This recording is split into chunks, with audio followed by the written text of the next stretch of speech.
ಎಲ್ರಿಗೂ ನಮಸ್ಕಾರ. ನಾವು ಹೋಗ್ತಾ ಇರೋದು ಧಾರವಾಡದಿಂದ ಮಂಗಳೂರಿಗೆ. ಹೀಗೆ ಧಾರವಾಡದಿಂದ ಮಂಗಳೂರಿಗೆ ಹೋಗೋ ರೋಡಲ್ಲಿ ನಿಮಗೆ ದೊಡ್ಡ ದೊಡ್ಡದಾದ ಮರಗಳು ನೋಡಲಿಕ್ಕೆ ಸಿಗುತ್ತೆ. ಹಾಗೆ ಆ ಮರಗಳನ್ನು ನೋಡ್ತಾ ನಾವು ಹೋಗಿದ್ದು ಬ್ರೇಕ್ಫಾಸ್ಟ್ ಮಾಡಲಿಕ್ಕೆ. ಒಂದೊಳ್ಳೆ ಬ್ರೇಕ್ಫಾಸ್ಟ್ ಮಾಡೋಣ ಅಂತ ಉಡುಪಿ ಉಪಹಾರ ಹೋಟೆಲ್ಗೆ ಹೋಗಿದ್ವಿ. ಅಲ್ಲಿ ಮಂಗಳೂರು ಬನ್ಸನ್ನು ಪಲಾವ್ ಎಲ್ಲ ತಿಂದ್ಕೊಂಡು ನಾವು ಮತ್ತೆ ಹೊರಟಿದ್ದು ಉಡುಪಿ ಕಡೆಗೆ. ಮಧ್ಯಾಹ್ನ ಒಂದು ಒಳ್ಳೆ ಫಿಶ್ ಊಟ ಮಾಡಬೇಕು ಅಂತ ಹೋಟೆಲ್ ತಿಮ್ಮಪ್ಪಕ್ಕೆ ಹೋಗಿದ್ವಿ. Hotel Thimmappa is famous for fish ಊಟ, ಬಾಯ್ಲ್ಡ್ ರೈಸ್, ಫಿಶ್ ಕರಿ, ಆಮೇಲೆ ನಿಮಗೆ ಬೇಕಾದಂಥ ಫಿಶ್ ಫ್ರೈಗಳನ್ನ ತಗೊಳ್ಬೋದು.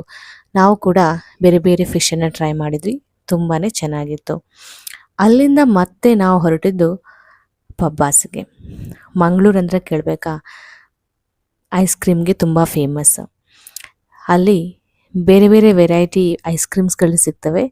ನನ್ನ ಮಗ ಚೊಕೋ ಚಿಪ್ ಐಸ್ ಕ್ರೀಮನ್ನು ತಗೊಂಡ ಹೆಂಗೆ ಎಂಜಾಯ್ ಮಾಡ್ತಾ ಇದ್ದಾನೆ ನೋಡಿ.